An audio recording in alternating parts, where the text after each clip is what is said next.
BTL coming at you.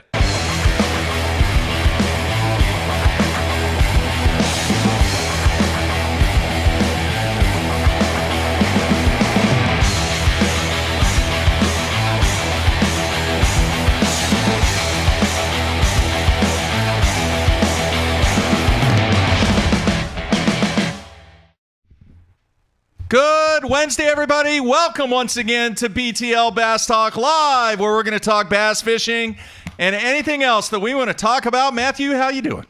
I'm jacked up. I had a little special visitor at the BTL studios this morning that followed me all the way from. What are you talking about? Arrow, the Bass Cat.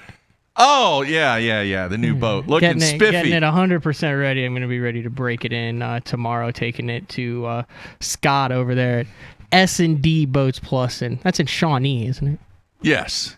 They always take care of us good. Yeah. So making sure it's good to go. It looks badass. I've actually taken like a month off, Mark. I know. I've not been out for a month. I asked you how many times during the past probably 6 weeks, hey, man, you got the boat ready? Hey, man, you went fishing? Hey, man, you done anything? Dude, are you not getting...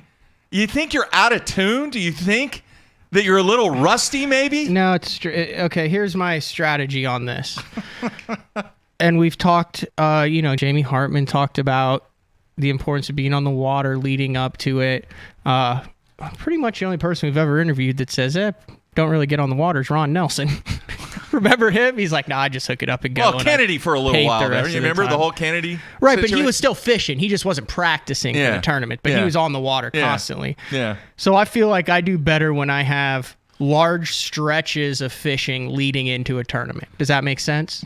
So instead of fishing once or twice a week over the course of a month and a half or two and then fishing the tournament, I would rather kind of cleanse, get everything ready, take a month off. It's the hottest month of the year. Yeah. The water, river, the lakes have been crazy. I'm not fishing any jackpots. A lot of the tournament series stop in August. Yeah. So I took August off. I'm going to wait till the holiday weekend in September, and then I'm going to hit it after the holiday. 4 or 5 days a week for all of September, because I've got fisheries that I'm fishing on that are within driving distance. Lake of the Ozarks, Grand, Eufaula, Keystone for Bass Nation stuff. Keystone's still way up? Yeah, it all came back up. Right. So I'm going to just start hitting it really hard, put 20, 30 hours on that boat to get comfortable with the new links, the layout, the new Mercury 4-stroke on it, the new Lowrance slides. Throwing the plugs out there, man. Well, no, I'm just saying there's a bunch of new stuff on it that I think instead of just casually taking it out, if you say, okay,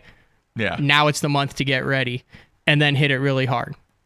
That's my strategy. That's for all it. right. So then I'll have, 7, 8, 9 days in a row leading into it. It's worked the last couple times. I've been on the water a week before I go to Acosta, and I feel like even if it's a different lake, it dials you in. If it's working, it's working. All right, good show today. We're going to have Scott Canterbury on here in about 15 minutes, the man that is leading the Angler of the Year race. And just, wow, what a season, Matthew. Yeah, no real surprise there. You look at the guys who came over from FLW, the guys who remained on the Elite Series. I mentioned how many of those FLW guys and former Elite Series guys that are still on the Elite Series are leading the Angler of the Year points race. So he's got a lot of work to do with Fort Gibson and then the Angler of the Year championship. But he opened up a little bit of cushion over, I guess the surprise of the year would be Drew Cook. Yeah.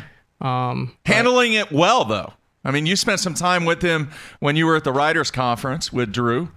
And seems to be handling it okay. He's sharp. He's got a unique sense of humor. He's not afraid of anybody, Drew Cook. Not afraid to voice his opinion. Yeah. And brimming with confidence. Not cockiness, confidence. Yeah, we talked about that discussion yesterday. All right, so we're going to have Scott coming up here shortly. One thing I want to get into, and we haven't mentioned this all week, but there was something that took place over the weekend, very, very shocking in the sports world. And, dude, I'm going to be honest, I was thoroughly shocked when the news about Mr. Luck came out with the Indianapolis Colts about his sudden retirement. The shocking thing was the time that the retirement occurred. Right before the season. I think everybody knew that he was battling injuries and rehab and everything else. But when he did it, the preseason game and everybody's trying to get dialed in and so late. And the crazy thing, the Colts are going to let him keep the money. It's $25 million. But he's 29 years old. He's had massive quantities of injuries. When he decided, I'm done. This is the right thing to do. This is the right thing for my life. It got me thinking, have we had any kind of situation like that in the world of professional fishing? And I only thought of one major one. Now, there's been some minor ones, but I thought of one major one, and that was Michael Bennett. 100%. The guy won the Forest Wood Cup when he was in his early 20s. He was like 19, 20 fishing the tour in 2005, and he wins the Forest Wood Cup in 2008. He then fishes on the FLW Tour in 2009 and 2010, and he's done. Now, he's not out of money. He won $1 million with that. Know. He had the Duracell deal. Then he went to like Febreze for the last couple years, and then he just faded away. I know. He was like 26 years old or 27, 25, 26, and he's no longer around. Never really came out with an official statement. There was never like an in-depth report on why he did this. He didn't want to talk to anybody. Yeah, it was kind of like, the season started and ever in 2011. And I vividly remember this because that was my first cup. That was the first year that I had.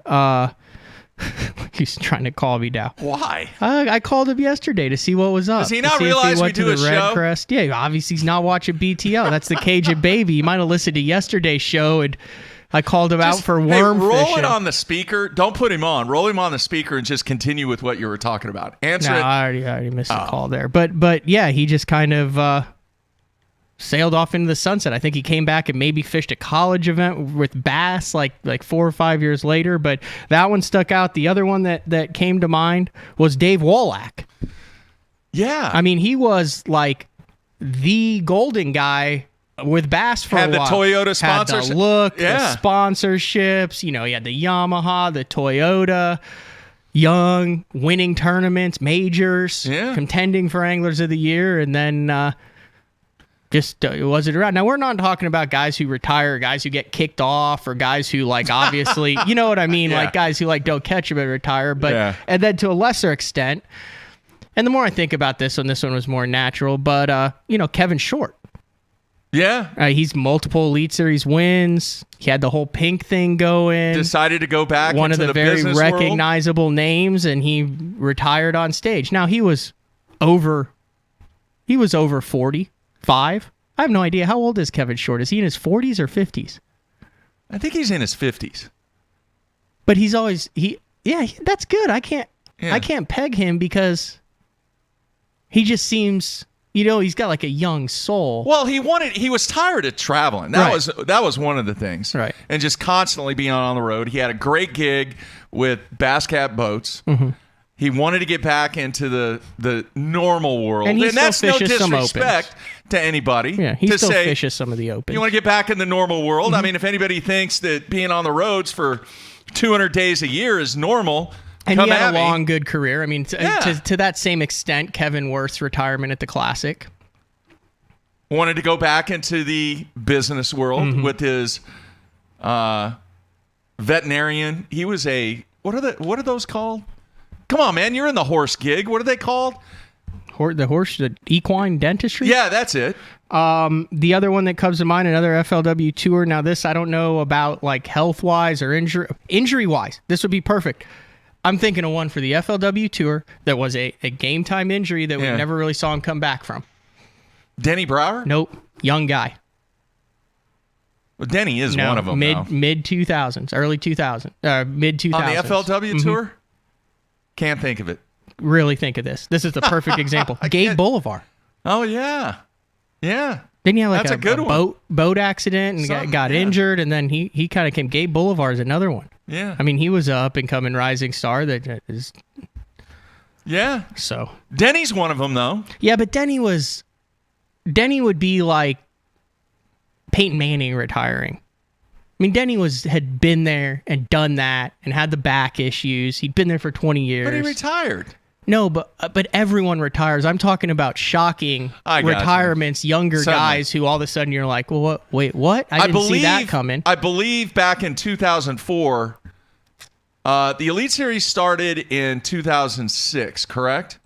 Yes. Okay. In 2004, 2005, guy by the name of Mark Kyle. I remember that, but I don't. He was Rookie of the Year, and he decided, no, I'm going to stay in the business world. And he actually worked for Skeeter Boats for a while. I don't know what he's doing now, but you can go in and I think that 2004 was his last tournament. Man, this is 15 years ago. Yeah, Jeez. I don't know. I mean, I don't really know. Okay, so Gabe Bolivar fished some of the Western Series. He's fished the Western Series in the Costas this year. Yeah. But, he fished the tour from 2006 to 2009. Yeah. The guy's got over $300,000 in earnings. He's got 5 top 10 finishes, 4 Forest Wood Cups under his belt. Yeah. He's a young dude who fished it for 4 years and then. Okay, we're going to play a little game here. All right, I want you to respond surprised or not surprised. Okay, if the following people suddenly said next week after the holiday weekend said, you know what, I'm done. Surprised or not surprised? Kevin Van Dam. Surprised. I agree. Rick Clunn. Surprised. Mark Davis. Surprised. Me too. I agree. Jimmy Houston. Not surprised. Was he? You saw him in Arkansas, didn't you? Was he there? Yeah, he's everywhere, man. He's at the Classic. He's at the Cup. He's at your kids' birthday parties. He's on TV. I'm going to deviate for a minute and go back to the previous topic that we were. What about Hank Parker? Nah, he had multiple classics. He had the TV show going. He had everything. I mean, you're talking about guys now. You talk about the Denny's and all that. They've had full careers. Yeah. You're talking about Andrew Luck. He doesn't have the Super Bowl. He hasn't been super healthy. He's on a solid caliber team. It's the names are coming in. The names are coming in on the instant feedback. Larry Nixon. Would I be surprised? No. Back on the old subject. Examples of guys that just retired. He didn't retire. He's just fishing the Forest Wood Cup. I guess he was referring to the surprised or not surprised. Oh, I'd be surprised. Yeah. There's a group of those guys in their 60s that I think are We're going back still and forth. kicking. Okay, back to the previous one. What about Byron Velvick? Yeah, that wasn't a sudden though. I mean, there was lingering there. He had a back injury and just didn't show up to the next. He had a back injury. This is a true story, Mark. And I think I could say this, right? Yeah. So obviously he was sponsored by Duckett, right? So back to when he had a back injury at like the Delta, he'd like hit a wake and then had some serious injuries, and he'd already had a year off and came back and all that. And this was early in the year. So he has a decent tournament, all that stuff, and like 2 tournaments, like the next tournament we're there. We have the next tournament. We go to the next tournament, and we're sitting there, and all of a sudden Boyd goes, has anyone seen Byron? And we're sitting around. Where is he? This is a true story. And Kelly Jordan's like, shit, you're right. I didn't see him. Was he at the last tournament? I didn't see him at the last tournament either. Yeah. It comes down to it. Yeah, that was it. But then he kind of made back. But once again, that would work too. Yeah.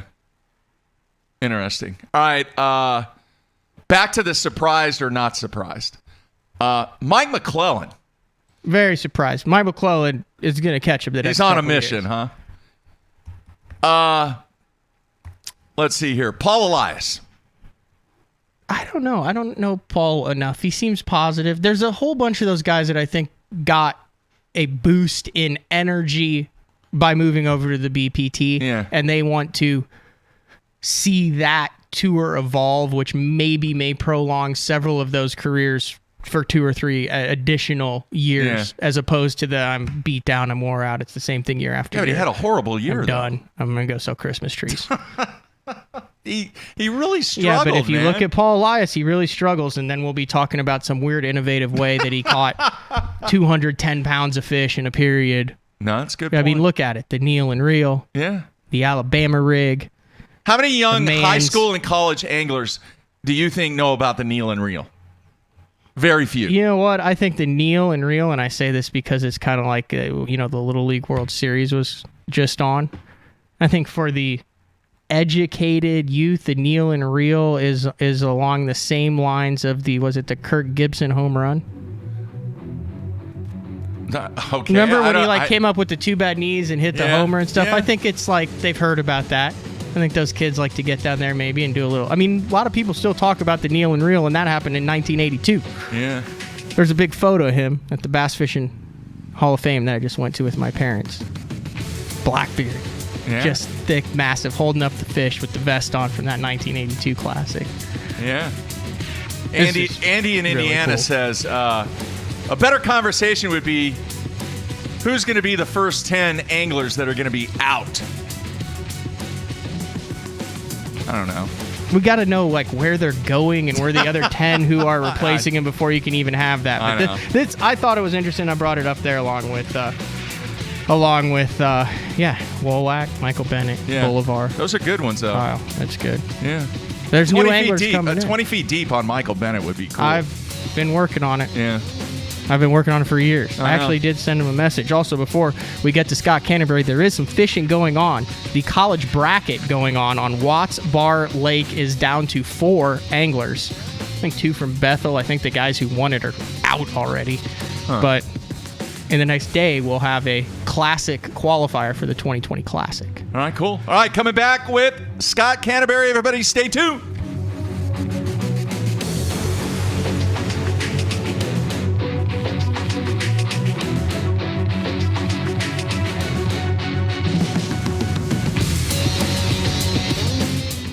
Sleek new design with easy control file. The clearest images underwater with uncompromising range. Live mapping from the touchscreen. View notifications, video, even Google Maps on screen. And for the first time ever, real-time view of fish movements with live sight sonar. HDS Live. New from Lowrance. Gamakatsu, the G Finesse series.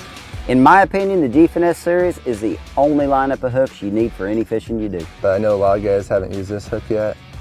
The G Finesse series has the nano coat on the hooks. And the nano coating makes the hooks sharper, smoother for a better hookup ratio. 20% stronger than black nickel. Wow, that is incredible. That's a lot of strength. My Gamakatsu G Finesse series, perfect finesse fishing for you. Check out the G Finesse series of hooks by Gamakatsu.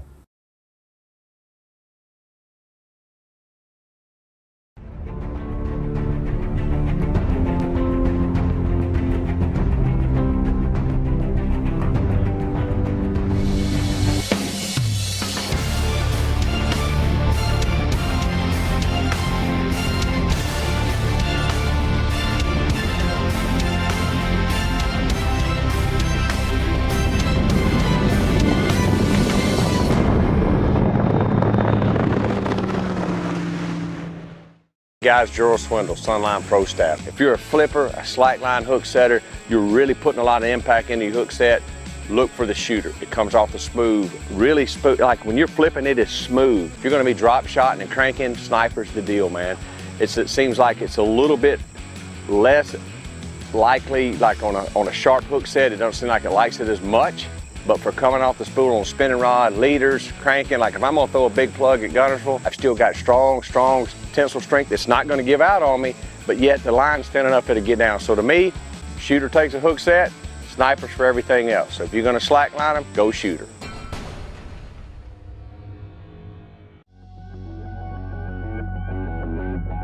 The name Spro says it all. Spro stands for Sports Professionals. When you look at the pro staff that Spro has brought on board over the past 15 years, it's been pretty incredible. I mean, one got it just then. From the development of the rock crawler to the McStick, from the Fat Papa to the Little John series, when you tie a Spro bait on, you know it's been designed by a professional to get the job done. Blue Water by TH Marine, offering LED lighting solutions for your boat, trailer, truck, ATV, and so much more. Engineered and built to be rugged with waterproof and submersible options. Designed for easy installation, Blue Water is available in a variety of colors and styles. All backed by a limited lifetime warranty. Blue Water by TH Marine. At Duckett Fishing, we have assembled the top pros in the country to help us design rods to give you a competitive advantage. Castability, strength, durability, action, sensitivity, weight and balance, and consistency. Combine that with the best warranty in the industry, and you have rods that are pro-driven. Duckett Fishing, pro-driven.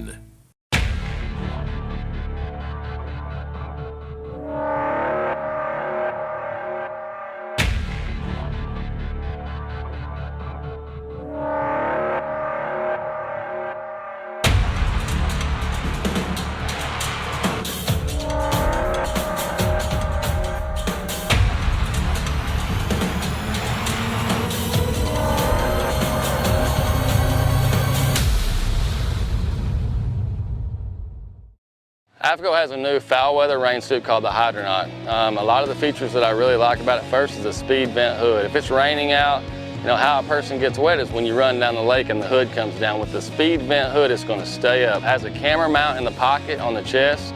The Hydronaut has a 2-layer, 100% waterproof nylon shell. If you're interested in a rain suit that has a lot of cool features that's going to keep you dry, you need to check out the Hydronaut from AFCO. I got my power pole down, stuck in the mud in the bottom of the lake, sitting so still in the wind and the waves, could even be a hurricane. I got my power pole down.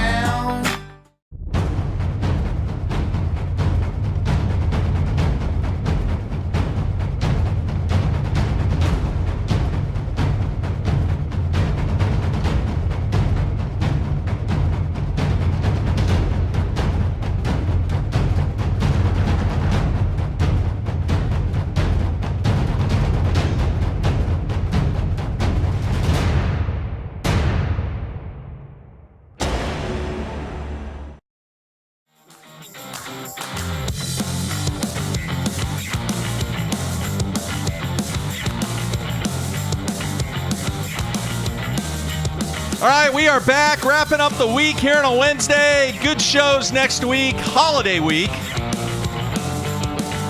I don't know. Do you have big plans for the holiday there, Matthew? That thing's sitting in your driveway right now. Yeah. But in case you missed the previous 2 shows this week, big week next week, we're going to have Edwin Evers on Wednesday, live from Tulsa. Tuesday, that's right, not Wednesday. Matthew's going to be live in Tulsa. I'll be here in studio, and Matt will be with Edwin, so very excited about doing that. And then on Wednesday, we're going to have Boyd Duckett on live via Skype, and Boyd is going to do his post-Redcrest kind of State of the Union, and we have some questions. Oh, I also, I think I got an idea for Thursday. Okay. I want to get Austin Felix on because he had a good cup. And, you know, he's the guy who zeroed. He's, like, had an incredible season. So, you want to try to get him on? Yeah, absolutely. All right. Yeah. And we'll break it up. So we do all the Elite Series stuff this week. We started with Micah Frazier and the subtleties of the Ned rig. And then Jamie Hartman and what it's like to dominate in your home state. Yeah. And now we've got the Angler of the Year leader. 2 events remain. That's I said. I talked to Scott Canterbury's guy. Yeah. And he started he was like explaining to me about who Scott Canterbury was. And I'm like, no, yeah, like I'm well aware. Like, no, I know who he is. I know his accomplishments. He's won over $1 million on And the then I told FLW him, tour. I said, you know, headed into Cayuga, I said he'll still be leading the Angler of the Year after Cayuga because you just knowing him and how he fishes, he's going to catch him there too. And he goes, well, I hope so. I said, no, it'll be good because he'll be the leader after Cayuga, and then we'll have the Angler of the Year leader on Wednesday. And it worked out that way. And then you just circumnavigated the guy and called Scott Canterbury. I just, trying to get things booked. You're I'm sorry, You're going to get a call from the union. I didn't know he had a guy. All right, I'm sorry about that. So whoever the guy is out there, I'm sorry, man. I went right to the source. All right, let's bring him in. Scott, you there, man? I am. I'm here. Yes, sir. All right. Thanks for taking time out. I want to get you queued up here. Quite the backdrop that you have there live via Skype. That's pretty cool, man. Yeah, it's just in my shop. You know, you called a while ago, and I was in the boat trying to clean out my boat. I try to take everything out when I'm at home during the in between tournaments. It looked like I drove by the net bait factory and a bomb went off in my boat after Cayuga, but it was a pretty special couple of weeks in New York for sure. All right, I want to jump right in, man. Quite obvious the experience that you have with the success over on the FLW Tour. Look at you now. I mean, dude, you are lighting it up this year, hence the reason that you are leading the Angler of the Year race with your worst finish being 49th at Lake Fork. Yeah, you know, that's the one that I talk about the most, because that was probably, when I looked at the schedule, that was one that I was really excited to go to. I've only been there one time, and I really, really called them, and it, you know, I know better. I've been doing this a long time, but I tried to force it to happen. I tried to force things that wasn't working to work there, and I knew better than that going into it. But, you know, that's another lesson learned.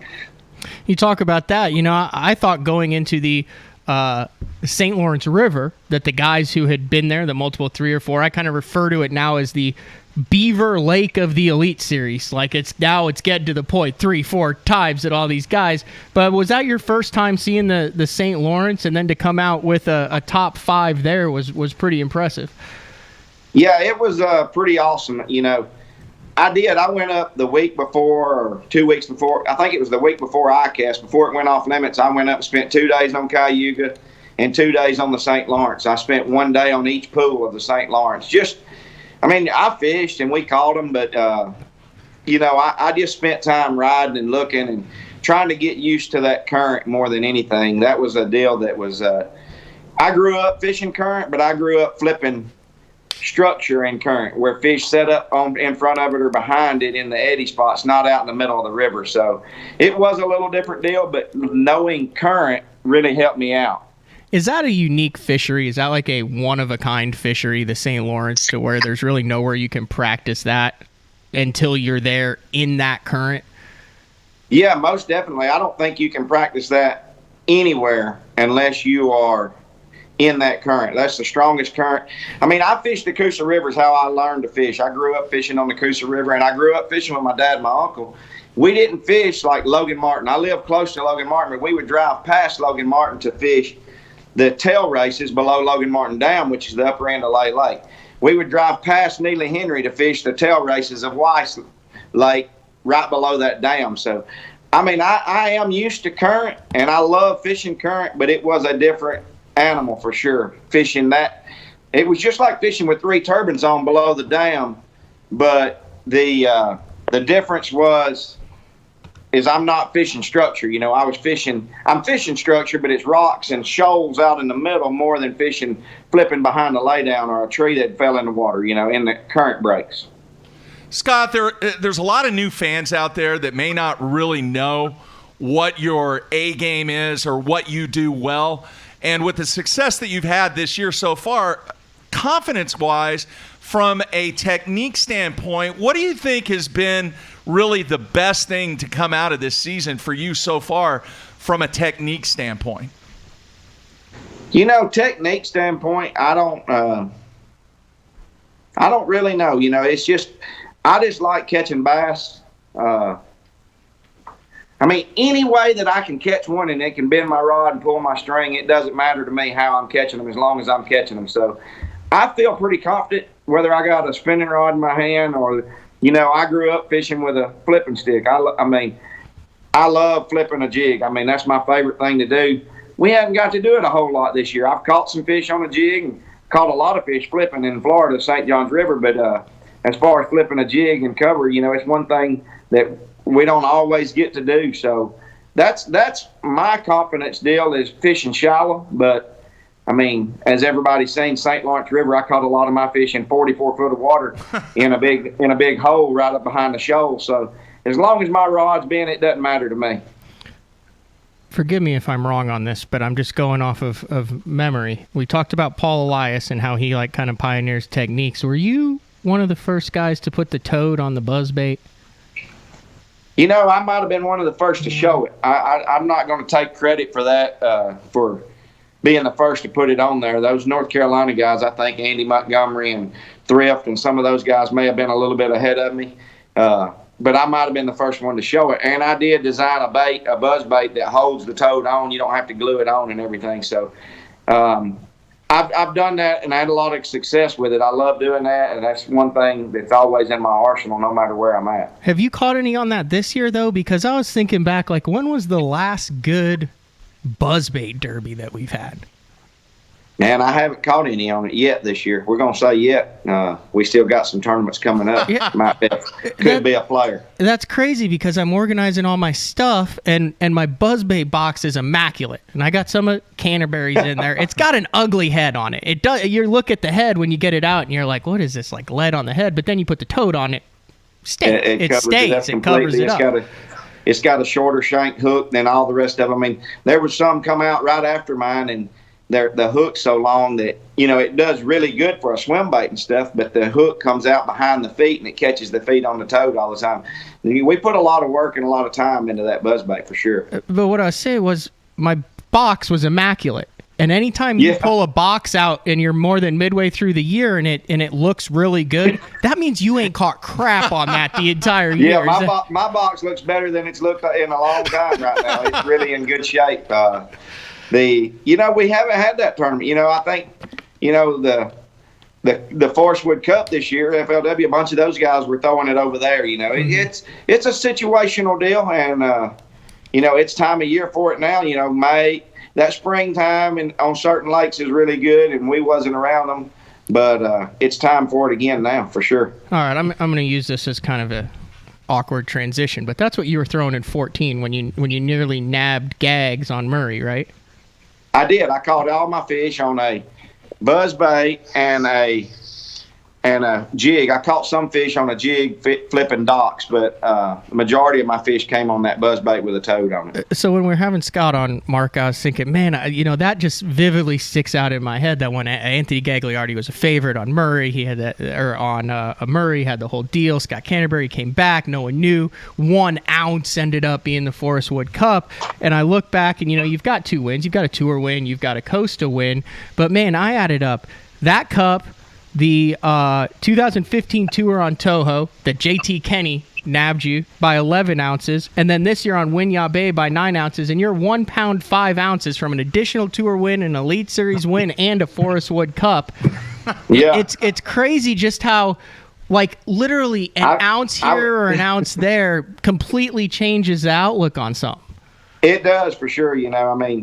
I finished second in the Cup twice. When Wheeler won at Lanier, I was second. Caught him on a buzzbait there with a toad on it, but he sort of had a bigger margin in that one. There was no way I could have caught him in that one. Now the one at Murray, I lost a fish that would have won it, but on TV the last day, actually flipping a jig of all things, and one thing that you don't lose many on. So it works out the way it is, and all we can do is go out there and give it our best every day on the water. You're not going to catch them all. Scott, obviously, over time, there's been a number of anglers that have moved from the West Coast and really other areas across the country to Alabama. And I'm curious, do you think being in Alabama and being able to fish so many of the bodies of water in Alabama actually makes you a better angler? Does that give you an edge? Most definitely. I think so. I've told everybody from around here, we've got the strongest, core group of fishermen, and I know Louisiana and Texas has got a lot of them too, so I'm not taking anything from anybody. Tennessee's got a lot of great fishermen, but if you can compete in the tournament trails that we have in Alabama, in the central Alabama region, you can compete anywhere in the country. You go look at the Alabama Bass Trail that Kay puts on, and you look at the competition in that. If you can compete day in and day out, not necessarily compete on your home lake, the one that you fish all the time, but if you can travel all over the state and compete at a high level, be there to win or in contention to win a lot of those tournaments, you can compete anywhere for sure. case in point, I mean, you fished 5 different divisions of the BFLs when you were coming up in the 2000s. 2 different divisions of the Costas: the FLW Invitationals, the Opens, the Southern Opens, the Northern Opens, a Bassmaster Tour in 2004. I mean, I was looking at it and I'm like, there's 5, 6, 7, 8, 9, 10, 11, 12 different divisions, and a lot of those were around that kind of Alabama, Georgia, South Carolina area. I didn't know that I'd fished that many different divisions. I just like fishing. I like catching bass. So, wherever I got to go for a tournament, that's where I'd go. So it didn't really matter to me if it was the Northern Bass Opens or the Southern Bass Opens. South, I was going to try to travel. If it was the Costas or the Centrals, when I actually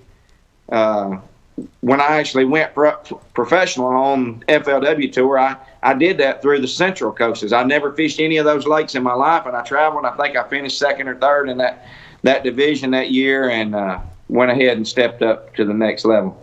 How would you classify yourself? Are you a big prep guy? Do you do a lot of homework before an event, or is it just kind of off the cuff, spur of the moment? It's pretty much spur of the moment. I do like to go look at a lake. I do like to go look at it and fish a little bit, but as far as homework, I mean, I'll do a little bit, but I'm not big into it. I know some guys that spend massive amounts of time research and trying to figure out exactly where the tournament, the 2015 tournament was won on the same lake that we're going to. And not many times, really, I don't know of hardly any times, that a tournament is won in the exact same place if you go back year after year. It just doesn't work out that way. I mean, you got locals that fish those lakes, and once they figure out where a tournament is won, they're going to beat it up, and those groups of fish just move around.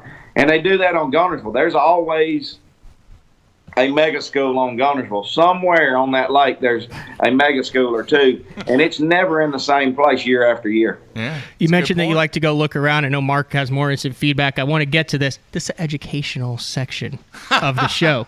You got a bunch of guys here who fish weekend club tournaments, maybe Costas, BFLs. You said you like to go look around for a day or two. You got a guy who's got a tournament 2-3 weeks in advance. You have one day to go look around a new lake to get ready for a tournament that's coming up in a couple weeks. Let's just put it in the middle of the country. We're talking Oklahoma, Arkansas, Alabama, Tennessee, one of those areas. Not titled, nothing crazy, just a normal, everyday lake that you haven't been to. What are you doing in your one day to get ready for that tournament in 3 weeks? I like to see where the best cover is, what looks best to me. I mean, there's so many different. We don't have to win. I mean, as far as like being on tour and stuff, we don't have to win every tournament. We just got to be consistent. So you want to fish stuff that makes you comfortable. I do, and I like to fish, to my strengths if it's at all possible. So once I figure out, if I'm fishing, if I spend some time fishing, if I catch a fish or two that's of good quality, that I'll ride around and look for a lot of stuff that looks similar to that and that lays out similar to it. I don't necessarily fish it because I don't want to beat it up the day before a tournament or the week before a tournament as much as I'm the guy that, like in the Forest Wood Cup that Anthony won, they did a lot of stories on that cup. I didn't find those fish. I had 4 fish the first day of that tournament, or I'd have won the tournament.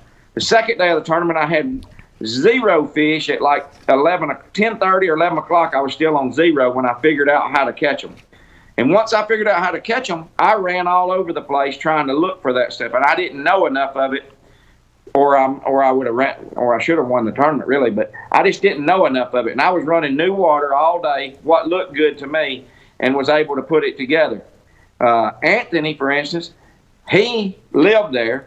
And he would not make a cast anywhere that he didn't have a bite during practice. That was one of the stories that I think Rob Newell wrote up and stuff, how his mindset was so much different than mine was. I was running new water fish. Of course, I was fishing in 2 foot of water, and he might have been fishing really deep. But I was fishing new water fish that hadn't seen my bait, and he was fishing for fish that possibly he had already caught earlier in practice and, just trying to capitalize on the key spots that he had. So I like fishing new water, and so I'll try to find as much stuff that looks like what I'm getting a bite or two on and being able to run with it throughout the tournament. All right, I want to go to the instant feedback. Joe in Florida wants to know, is Lake Eufaula in Alabama a top five lake in the country right now? I think it is right now. I haven't been down there. I'll tell you, I went down there and fished a BFL this year, and I didn't practice or anything, and we used to go, I used to could catch them down there, I thought. So I go down there and fish it, and I don't even catch a limit in that tournament. I catch 4 bass, but that lake has really shown out. I think the fishing has changed a lot there, but it is full of big ones. I know this spring there was probably a 6-week period that it took either close to 30 to up to 33 pounds to win every local tournament down there. Wow. It's an unbelievable fishery. It used to be that way a long time ago, and it went through some years where it wasn't so good. It was still a good fishery, but it is top notch right now, I think. Chunked him at the ramp, though. Didn't want to come in with 4, so you chunked him at the ramp. I'm looking at that. I did. I didn't even weigh in. You know my story on that. I've told it multiple times. I was fishing an open. I was super pumped, 2015, that I beat Rick Clunn. Like, super pumped. We were both staying at this. I was like 120th, Scott. But I'd beaten Rick Clunn because the weigh-in's over. I was like the last guy to weigh in. I go back. There's 2 guys loading their boat, me and Rick Clunn.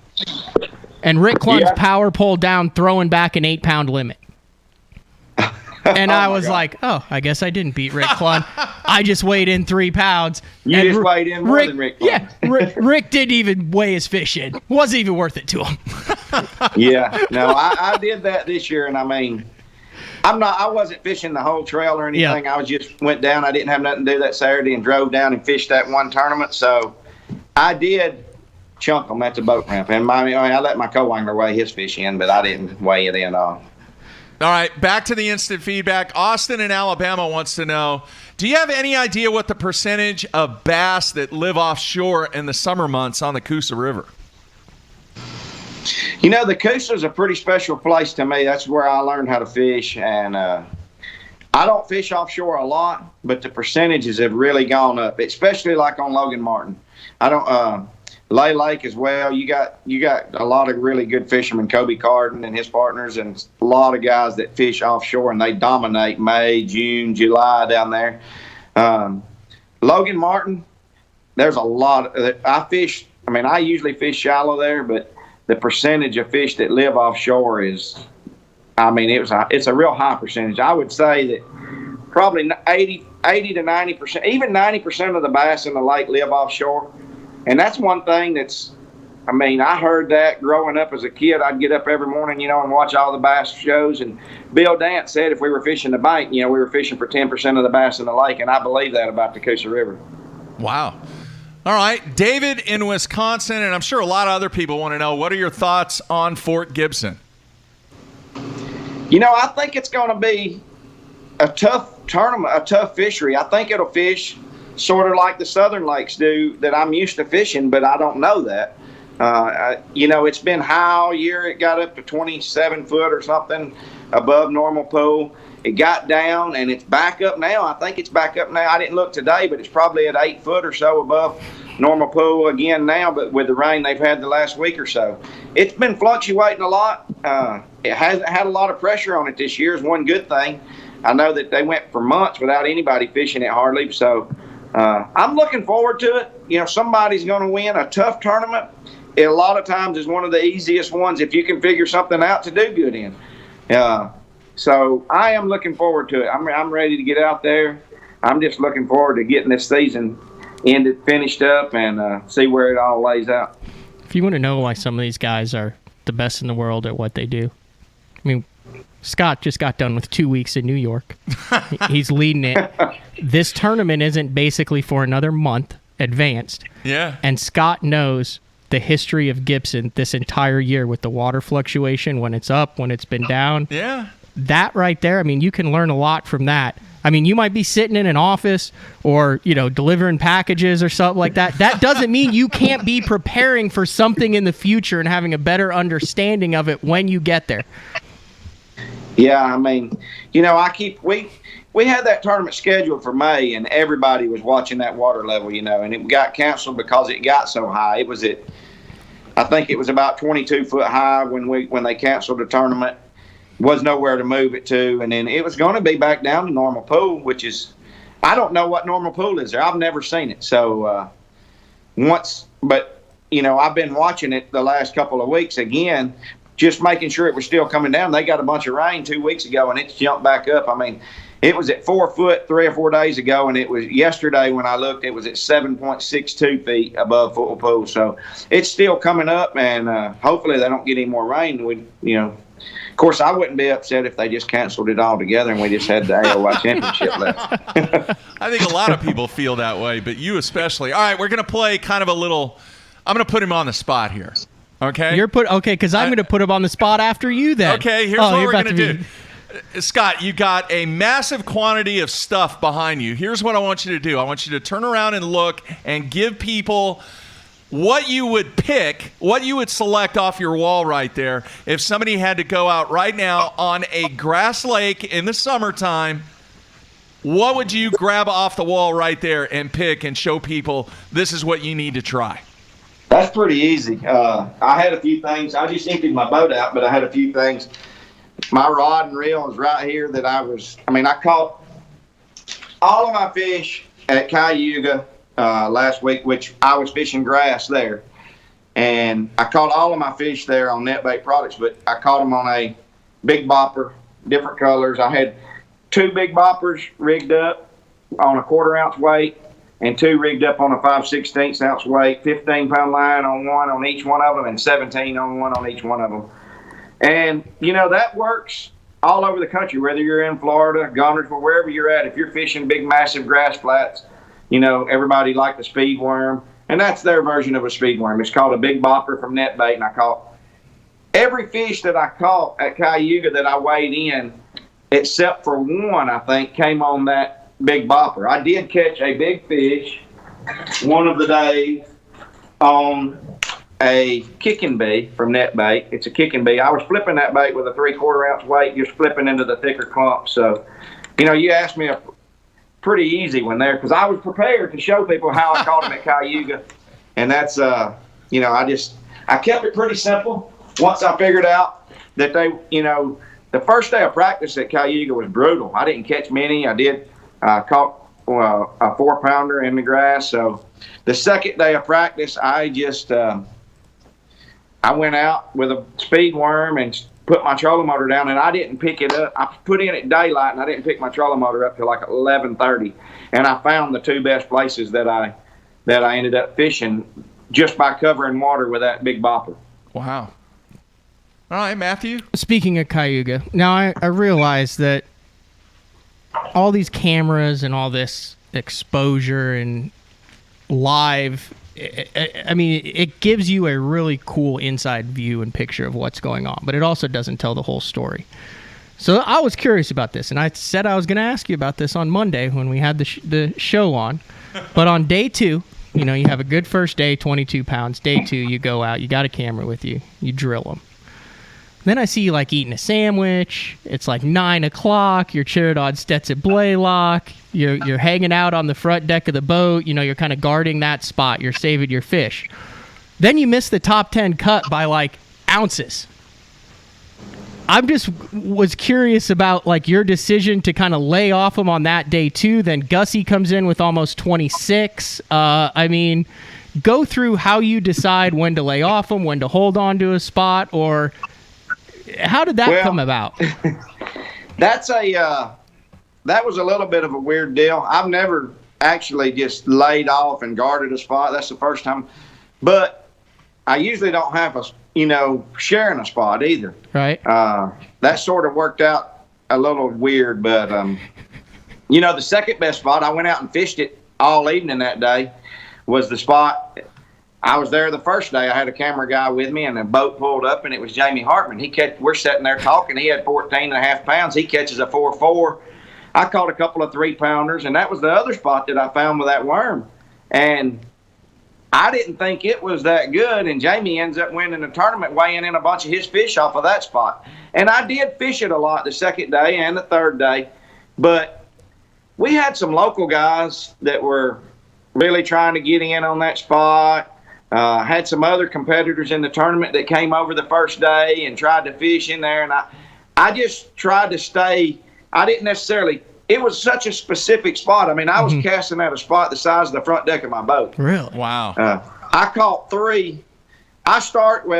When I get there the first day, Stetson's fishing in that area. He knew fish was in the area too. So, I mean, he's fishing and I'm about 100 yards from him and I catch 3 and he comes around to the other side and he catches 21 pounds. If he wouldn't have caught 21 pounds, I'd have probably stopped at 18. We thought, during practice, the lake was, I thought it was really, really tough and I didn't never think that it was going to take that kind of weight. So, it worked out the way it did, and that's, I did what I thought I needed to do. I didn't on day 3. 2 or 3 times on day 3, I pulled up my GPS. I know I did it twice. I pulled up my GPS and scrolled down the lake to some docks that I found some fish on some docks during practice, and I really wanted to go fish them. But it was 20 miles down the lake or 22 miles down the lake, and the wind was blowing really bad. It was super dark skies and cloudy, and it just wasn't the right conditions. And I wish, looking back, that I would have went ahead and made that run at 10 or 11 o'clock, went down there and caught a couple, but I hung around and kept rotating through areas, and I did catch the 2 biggest fish I weighed in the last 15 minutes. That morning, I never dreamed that it was going to be that tough. I catch a 2-pounder, and I ended up weighing a fish in. It was probably 1.5 pounds. And if it was 1.5 pounds, it was at best 1.5 pounds. And I caught a 2-pounder that morning. I hooked in the tongue and I threw it back because of our, we can't weigh a dead fish in. So, you have to make those decisions on the water. So, the way it is, I'm happy where I turned out. I got home a day early. That's fact. Didn't lose many points, and I got home a day early. So, if you could have won the tournament, it's a whole different story. It's a life-changing event, but I've got a bigger goal right now than winning an individual tournament. In my mind, the biggest prize in bass fishing to me has always been who's the most consistent, who can win Angler of the Year. Not saying I'm going to win it, but I'm going to give it my all. All right, back to the instant feedback. Mike in New York wants to know, the rig and the setup that you just showed us, is it pegged or not pegged? It is pegged. I was throwing them pegged in every one of them. It's a 5/16. Well, I had a 1/4 and a 5/16 flat out tungsten weight, and I had them all pegged. Ended up using straight shank hooks and just that big bopper. That's the way I was fishing. How many fish you think were in that?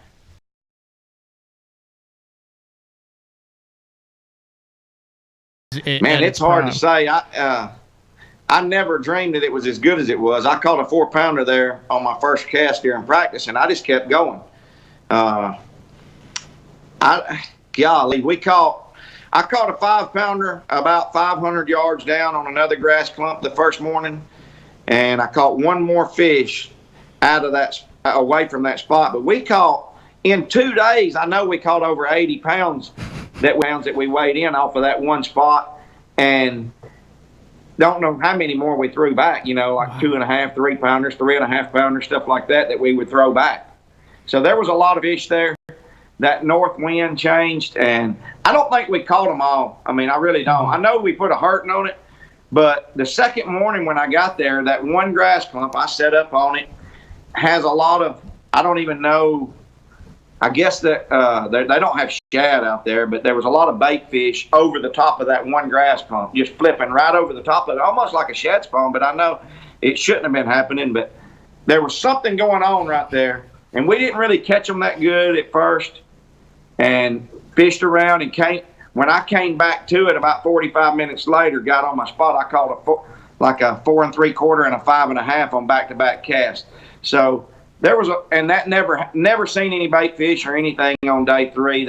We had a real strong northeast wind, and it was just a different day altogether. It was a lot cooler, and I didn't make the right adjustments, but there was definitely a lot of fish right in that area. Best single spot one cast deal you've ever gotten on in your decades of tournament fishing?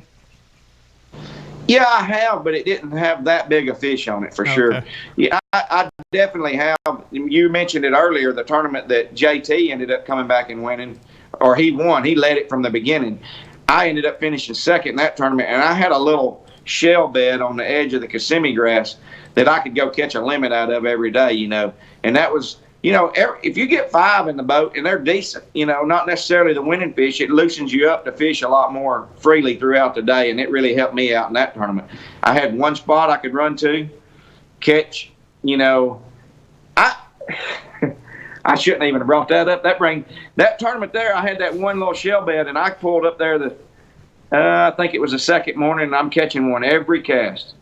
And I've got like 12 or 13 pounds, and my co-angler in the back won't even throw in there. And I told him, I said, man, just throw up there and catch you a couple.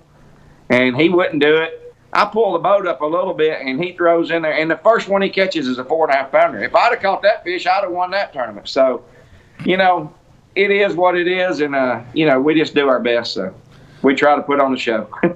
All right, one final question from the instant feedback, and I'm kind of going to change it up a little bit. It's Brad in Tennessee.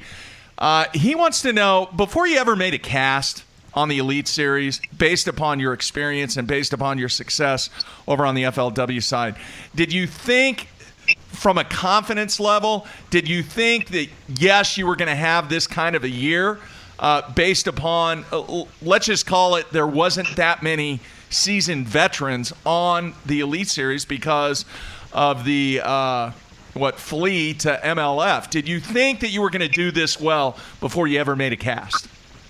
Well, I mean, my goal going into the year was to qualify for the Classic, for next year's Classic.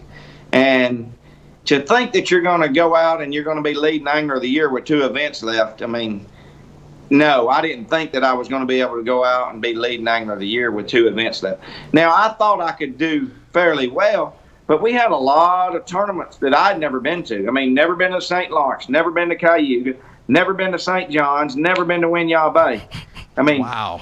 Never been to Fort Gibson. There's a lot of tournaments the lakes I'd never seen in my life. So to go out and think you're going to do that, no, I didn't think that. I was thinking that I could compete for sure. I mean, I've had a great career at FLW and built a great career over there and had some really good years. But to go out and think that you're going to be leading angler of the year with 2 events left, no, I didn't. That wasn't even in my mind, really. All right, my final question, and then we're going to let you go.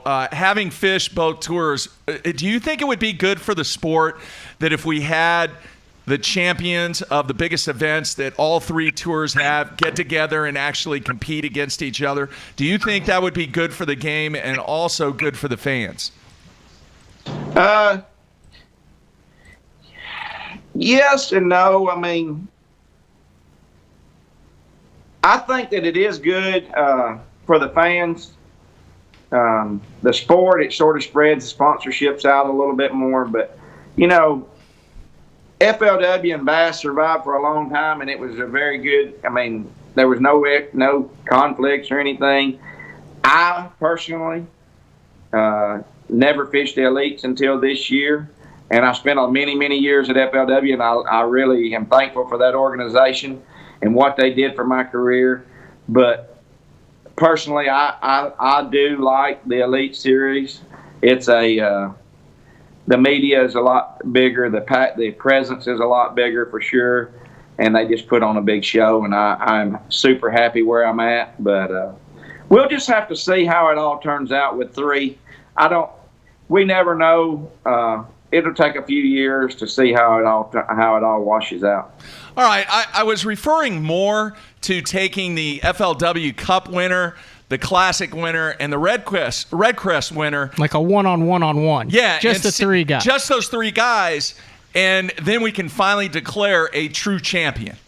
So it'd be like Edwin, Brian Thrift, and whoever wins the Classic coming up. Yeah, that's what I was referring to. Me. Yeah. No, I'm just kidding. Yeah, I mean that would be pretty interesting to do that. And but there again, you're going on and saying you're basing who's the world champion off of one tournament. And anybody, we've got 75 guys on the elites, and any one of them are capable of winning any tournament. They got 170 guys on FLW, and any one of those are capable of winning just one of those tournaments if they get on the right fish. And we've seen it happen. It ain't like it's a joke or nothing. We've seen it all happen.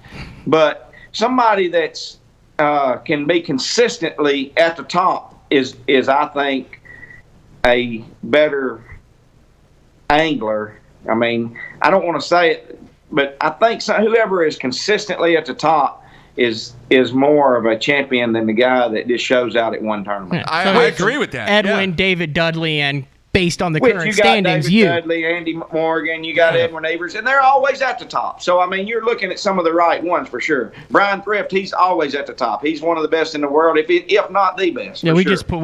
we just put him in a different put him in a different box. He's in a different box. Sure. Yeah. He is. All right, man. Greatly appreciate you taking time out. And, with us being here in Oklahoma, Matt and I both, we're really, really excited to see what you guys do and how you guys attack Fort Gibson. I'm very, very familiar with that lake and the characteristics of it and everything. It's really going to be cool to see how you guys attack it. So looking forward to seeing you. I'm looking forward to it. Yeah, I'm looking forward to it. And like I said, anytime y'all need somebody or need anything from me, you just reach out, and I'm always available. All right, man. Good stuff. Great job so far this year, and you're welcome anytime. Hopefully we can have you on soon. Thank you very much, and you guys can look out for me on social media at just Canterbury Fishing. All right, there you have it. Check it out. All right, man. Be careful. We'll see you soon. Appreciate it. Thank you. All right, there you have it. Scott Canterbury, current Elite Series Angler of the Year with 2 events remaining. Not a lot of guys throw out their social media handles at the end of the show. I like that. That was savvy. Yeah. Savvy move. He said some interesting stuff, man. First time he's been on the show, and I thought it was quite interesting that he didn't do a whole lot of homework, but he knew what the lake levels were on Fort Gibson. That's what I'm saying. These guys are sneaky good. They're sneaky good. And I mean, I hope I didn't offend him with the question of him, but I mean, it made sense when you follow it. I mean, you can save this spot for 2 days. What makes you think it's not going to be good for a third day? And then the weather kind of got him there on the third day. But I mean, he'd have looked like a genius if you look at what it ended up actually taking, which was right at about 80 pounds to win that. And Canterbury goes 22-22 off of a spot. Now, if he stops fishing there and sits there and guards it and goes back and catches 22 on the third day and 20 on the final day, you're saying, look at this mastermind with his fish management skills. He was right on pace on that. He really only had to do 18-18, and those fish were there if you just had caught 80 pounds off of it between the two. So that makes a lot more sense now. Yeah, to me. Absolutely.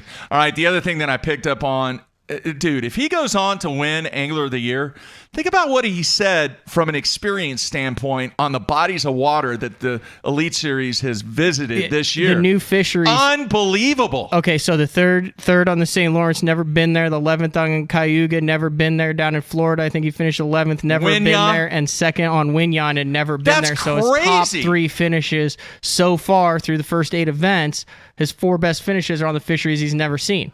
Might be one of the amazing accomplishments. Like I've mentioned this in the past. It's called inattentional blindness. It's basically the reason why guys who suck during practice do so well during the tournament often, or guys who do not know the lake beat the guys who know the lake better than anybody. Yeah. It's a weird psychology thing to where your brain is open and receptive to the clues that nature is giving it, as opposed to having a preconceived notion, and then your brain determines what is important and what is not based on your preconceived notion, and you miss the clues that are telling you what's going on at that moment because you're relying on your past experiences. Okay, I'll go with that. That makes a lot of sense, I guess. Anyway, folks, it's been a great week here. Champions Week will continue on Tuesday after the holiday on Monday, and looking forward to it. We're going to have, as I mentioned at the beginning of the show, we're going to have Edwin on Tuesday, and then Boyd Duckett on Wednesday, live via Skype, and then we're going to try and get Austin Felix on Thursday. So we're going Tuesday, Wednesday, Thursday next week. Anything else, Matthew? No, that's it. That's it. Enjoy your holiday weekend. Nothing.